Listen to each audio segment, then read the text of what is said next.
변호사 서포터즈 마라띠입니다. 오늘 드디어 세 번째 인터뷰를 하게 되었는데요. 지금 바로 만나볼까요? 안녕하세요. 네, 안녕하세요. 먼저 간단하게 자기소개 부탁드릴게요. 네, 안녕하세요. 저는 5기, 6기 마을 변호사 염성준 변호사입니다. 네, 만나뵙게 돼서 되게 반갑습니다. 현재 저는 건설사에서 사내 변호사로 활동하고 있습니다. 변호사님의 MBTI는 무엇인지, 또 성격과 변호사에게 잘 맞는다고 생각하시는지 네. 궁금해요. 제가 MBTI가 항상 할 때마다 바뀌어서 오늘 출근길에 다시 해봤는데 ESFJ가 나오더라고요. 되게 외향적이고 사교적이다. 그리고 남을 돕는데 열성적이다. 또 되게 인기가 많다. 그래서 그게 바로 나다라고 생각을 했었고요. 변호사라는 직업이 어떻게 보면 더불어가는 사회에서 이웃들의 어떤 고민들을 들어주고 그거에 대한 해결책까지 아니더라도 해결 방안을 조금 제시를 하는 어떤 직업이다 보니까 제 성격은 변호사 업무를 하는 데 있어서 굉장히 플러스 요인이 되는 것 같습니다. 마을 변호사를 시작하시게 된 동기가 무엇인가요? 저는 이제 어려서부터 부모님께 더불어 사는 어떤 사회에서 남들을 항상 돕고 같이 살아야 한다라는 어떤 교육을 받고 자라왔어요. 어떤 그런 교육 때문인지는 몰라도 이제 청소년기라든가 대학생 때 봉사활동도 많이 하면서 남한테 베푸는 삶에 대한 어떤 그런 행복과 기쁨을 많이 느꼈고요. 그런 것을 변호사가 돼서도 직업적으로 조금 더 넓게 내 능력을 펼칠 수 있고 그거로 인해서 남들을 도울 수 있다면 정말 뿌듯하고 뜻깊을 것 같다라고 해서 나라에서도 좋은 제도를 시행한다고 해서 적극적으로 지원을 해서 활동하고 있습니다. 그렇다면 혹시 마을 변호사로서 주로 어떤 것들을 상담하시는지 알 수 있을까요? 상담하는 내용은 엄청 다양해요. 일상적인 생활과 관련된 부분을 많이 질문하시곤 하는데요. 특히 공동주택에서 발생하는 층간 소음 문제라든가 임대차 관련 문제, 분쟁, 그리고 그런 것들이 대부분이고요. 형사사건과 관련돼서 내가 좀 상해를 입었는데 고소하는 방법이나 절차가 어떻게 되냐 이런 부분도 물어보시는 분들도 있고, 그리고 이혼, 그리고 또 상속, 그런 것들이, 그런 문제들이 굉장히 다양하게 질문을 많이 하십니다. 그렇다면 혹시 가장 인상 깊었던 마을 변호사 상담 사례가 있을까요? 네, 있어요. 제가 지금 기억에 남는 게 두 가지 정도가 있는데, 첫 번째로는 제가 그 마을 변호사 활동하면서도 호흡 피해에 대한 어떤 법률 지원단으로서도 활동을 했었거든요. 지난번에 엄청 비가 많이 왔었잖아요. 그래서 어떤 임대인분이 본인의 집에 이제 비가 너무 들이닥쳐서 누수가 되고 물이 다 새가지고 여러 가지 피해가 많이 발생을 했다고 임차인한테 그 얘기를 들었다고 하더라고요. 임차인이 일상생활을 유지하게끔 모두 다 고쳐줬는데도 임차인이 정말 예를 들어서 강아지 드라이기라던가 이런 부분까지 다 피해를 보상하라고 한다. 재난지원금 받는 정도만큼의 피해를 보상하라고 한다. 그래서 이 부분에 대해서 어떻게 해야 되냐 라는 질문을 해주셨거든요. 임대인으로서는 수선할 의무가 있는데 그 목적물 용도대로 사용 수익할 수 있을 만큼, 그러니까 살 수 있을 만큼 해주면 되고, 뭔가 그 외에 또 다른 피해가 있다면은 해당 피해가 증명이 된다면은 그 부분을 좀 잘 협의해서 해결하시라고 상담했던 기억이 있고요. 그리고 두 번째로는 재개발 지구로 확정되면서 그 임차인인 아버지가 나가야 되는 상황이었거든요. 아버지가 이제 그 재개발 조합한테 이사비하고 주거 이전비를 달라고 얘기를 했는데도 불구하고 조합이 주질 않았어요. 그래서 원래 법에 따르면 그 부분을 주게 돼 있거든요. 임차인이더라도. 저는 그분하고 직접 대면 상담도 여러 차례 했었고요. 처음에는 이제 상담하고 내용 증명이라든가 이런 부분을 보내시라고 하고 관련 근거라든가 이런 부분들을 말씀드렸는데, 그렇게 했는데도 불구하고 이제 조합 측에서 어떤 특별한 답변이 없어서 이제 본인이 소송을 하시겠다고 하더라고요. 근데 저한테 한번 검토를 맡아보시겠다고 소장을 저한테 써왔어요. 근데 보니까 잘 쓰셨는데 그래도 조금 더 법률 전문가의 도움을 받았더라면 더 쉽게 문제를 해결할 수 있을 것 같다는 생각이 들어서 제가 그 사건을 같이 했었어요. 네. 2달 전인가? 네, 결과가 나와서 아주 감사하다는 말씀을 드렸는데 참 뿌듯합니다. 네, 답변 감사드립니다. 이번에 아주 좋은 소식이 있었죠? 바로 염성준 변호사님이 우수 마을 변호사로 선정되신 일인데요. 그렇다면 변호사님께서 생각하시는 선정 이유와 소감 한 말씀 부탁드려도 될까요? 어려운 상황에서도 어떤 선행을 베푸시는 여러 경험 많은 변호사님들이 계신데 제가 받게 돼서 굉장히 부끄럽고 죄송스럽기도 하고 합니다만 청년 변호사로서 어떤 공익에 관심 갖고 활동하는 모습을 보여준 거에 대한 어떤 보상인 것 같고 또 더 열심히 하라, 앞으로 더 열심히 하라는 어떤 의미에서 받은 게 아닌가 싶은데 저한테 부담되지만 그래도 앞으로는 더 열심히 더 잘할 자신이 있습니다. 현재 사내 법무팀에서 근무하시는 걸로 알고 있는데 마을 변호사 일과 병행하는 것이 어렵진 않으신가요? 저 개인적으로 솔직히 전혀 어렵지는 않아요. 제가 평일에는 다른 회사원처럼 회사를 다니는 입장이다 보니까 자유롭게 시간을 쓰지 못할 수도 있다고 생각하시지만 저는 이제 퇴근 이후에 삶이나 아니면 주말을 이용해서 제가 지금 맡고 있는 그 마을 변호사 지역 분들하고 소통을 하고 있고요. 아쉬운 점이 없진 않지만 그래도 나름대로는 전혀 문제 없이 더 열심히 하고자 하고 있습니다. 그렇군요. 변호사님께 있어서 마을 변호사 제도란 무엇인가요? 이전에 법무부에서 홍보 영상을 만들었었어요. 그때도 한번 제가 마을 변호사는 어떤 거냐고 질문을 해서 그때는 행복이라고 대답했거든요. 그러니까 저 스스로도 뭔가 베풀 수 있는 어떤 기회를 갖고 또 상담을 받는 분들도 또 행복하시고 뭔가 문제가 조금이라도 해결된 부분에 대해서 그리고 이 제도를 받은 나라도 행복하지 않을까요? 라는 행복이라고 대답을 했는데 물론 지금도 그 대답에 대해서 변함이 없지만 한 가지 더 추가하자면은 그러니까 뭔가 여러분들도 아시겠지만 착한 사마리아인 혹시 아세요? 네.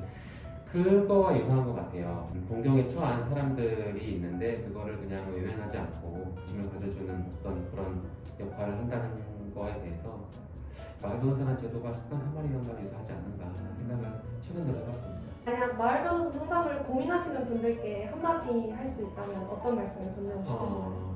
고민하지 마십시오. 전혀 고민하지 않으셔도 되고 물론 저도 되게 따뜻해 보이잖아요. 저도 따뜻해 보이지만 제가 만나본 마을 변호사님들도 굉장히 인간적으로 따뜻하고 또 실력도 출중하신 분들이 많더라고요. 그래서 여러분들께서 뭐 전화 한번 하는 거 어렵지 않으니까 불편함 없이 그냥 편하게 상담을 원해주시면은 언제든 적극적으로 다 마을 변호사님들이 상담을 해주실 겁니다. 그러면 마지막으로 마을 변호사로서 각오 한마디 부탁드립니다. 네. 정확하고 구체적인 상담을 해드리려면 저 스스로도 계속해서 개선을 해 나가야 되고 공부를 해 나가야 되는 상황이거든요. 제가 솔직히 자신감 때문에 시체거든요. 그래서 자신감은 지금 충분합니다. 그래서 상담하시는 분들의 어떤 문제를 조금이나마 해결해드려서 그분들의 삶이 행복해졌으면 좋겠습니다. 감사합니다. 그러면 다음 코너로 넘어가 볼까요?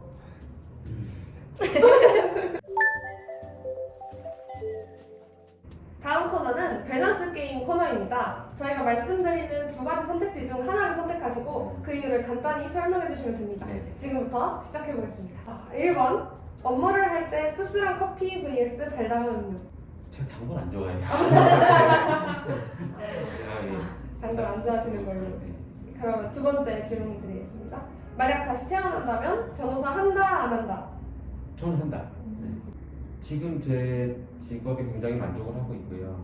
다른 사람의 얘기를 들으면서 그분들의 삶에 어떻게 개입까지 아니지만은 공감할 수 있는 어떤 기회 자체가 부여된다는 것은 굉장히 큰 매력이거든요. 그로 인해서 제 삶이 더 바뀔 수도 있고.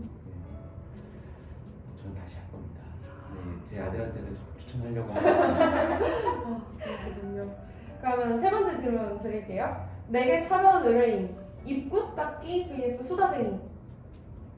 전 수다쟁이. 왜냐하면은 상담을 하다 보면은 말씀을 많이 하시는 게 오히려 좋아요. 뭔가 저도 일부러 그 의뢰인과 소통을 할 때 뭔가 말을 많이 하려고 하고 또 그 쟁점이 아닌 부분도 같이 얘기를 하려고 하거든요. 뭐 일상생활이라던가 어떤 그분의 관심사라던가 이런 부분도 계속 얘기를 하려고 하고 있는데 그게 왜 그러냐면 그런 얘기를 하다 보면 은연중에 그 쟁점에 대한 얘기가 흘러나와요. 그래서 변호사는 그거를 캐치해야 되거든요. 말씀을 많이 해주시면 오히려 더 문제를 해결하기 쉽죠. 그럼 네 번째 질문 드리겠습니다. 수임료 1천만 원 곡감으로 받기 vs 수임료 50만 원 현금으로 받기. 고민되는데요. 1천만 원 곡감이면 꽤 많겠네요. 네. 저는 그러면 곡감으로 받아서 기부를 하겠습니다. 곡감 저는 별로 안 좋아하는데 좋아하시는 분들이 많으니까. 연봉 10억인데 매번 패소 vs 매번 승소하는데 연봉 1천만 원. 진짜 고민되네요. 10억인데 패도요? 네. 저는 승소하는데 1,000만 원을 고를 것 같아요. 의뢰인하고 공감하고 상담하면서 굉장히 힘들게 이 사건을 끌어왔을 텐데 그런 만큼 승소를 함으로써 의뢰인과 함께 그 기쁨을 누리는 게 가장 뜻깊은 결말일 것 같고요. 노력은 배신하지 않기 때문에 어떻게든 승소를 할 겁니다. 그럼 다음 질문 드리겠습니다. 6시 출근, 4시 퇴근 vs 10시 출근, 8시 퇴근. 저는 6시, 4시 퇴근 여기에 좋을 것 같아요. 제가 되게 보기엔 되게 아침형 인간이거든요. 새벽 시간에 글을 보고 또 글을 쓰는 어떤 그런 부분들이 굉장히 효율적으로 잘 되거든요. 만약 나에게 초능력이 생긴다면 투명인간이 되어서 상대의 전략 엿보기 vs 독재인간 만들어서 나 대신 변론시키기. 그 전략 엿보기 하는 건 조금 반칙 같고 네. 정중당당하지 못한 것 같고 다 대신 변론시키기 일을 할 것 같아요. 그래서 어차피 나랑 똑같은 생각을 가질 거니까 제가 서면을 쓰고 이제 그 분신이죠. 분신한테 이를 이렇게 변론을 시키고 저는 또 그 시간에 또 다른 의뢰인과 또 상담을 하면서 어떤 어려운 점들이 있는지 고충을 들어보고 또 분신한테 변론시키고 이렇게 좀 시간을 나눠서 쓸 수 있다면 더 많은 마을 변호사 활동을 할 수 있지 않을까 싶어서 골랐습니다. 네, 너무 잘 들었습니다. 네, 감사합니다. 마지막 코너는 캠퍼스 홍보 질문 시간인데요. 저희가 캠퍼스 홍보를 진행하면서 대학생들에게 받은 법률 고민에 대해서 간단히 대답해 주시는 네. 코너입니다. 질문은 랜덤으로 뽑아서 좀 진행하도록 할게요.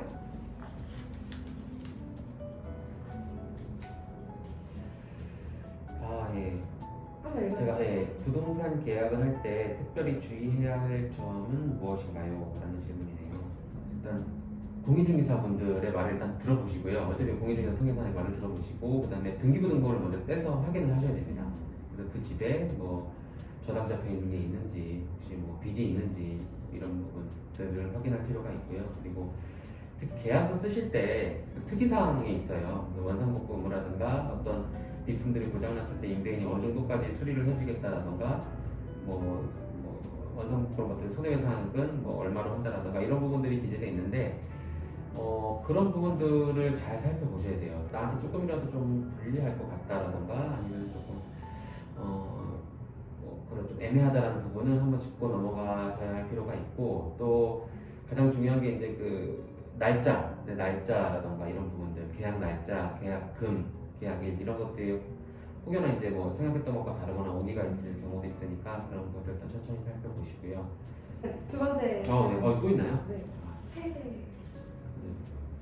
실력이 탐나는 것 같아요.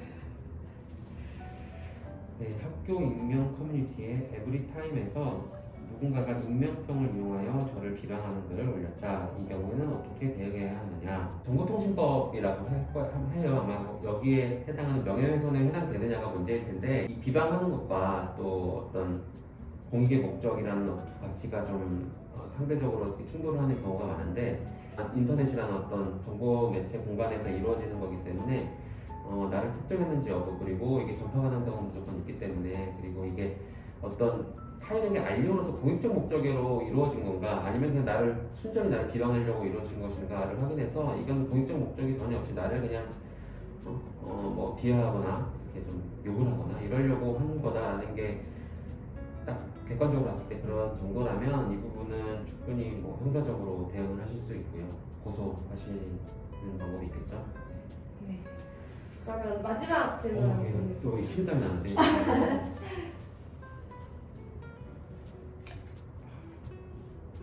네, 반가운 질문입니다. 네. 서울에 거주 중이어도 마을 변호사와 상담을 할 수 있나요?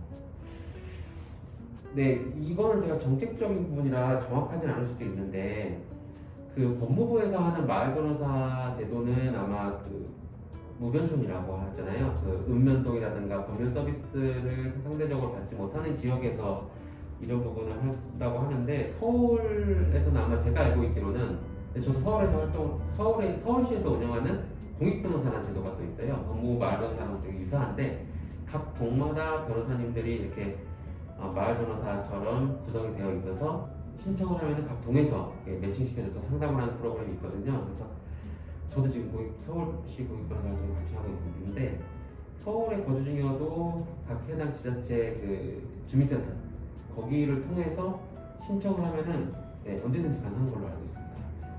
너무 유용한 정보인데요. 네, 지금까지 인터뷰에 응해주셔서 정말 감사드립니다. 앞으로도 염성들 변호사님의 멋진 활동 기대하겠습니다. 감사합니다. 마을 변호사 화이팅!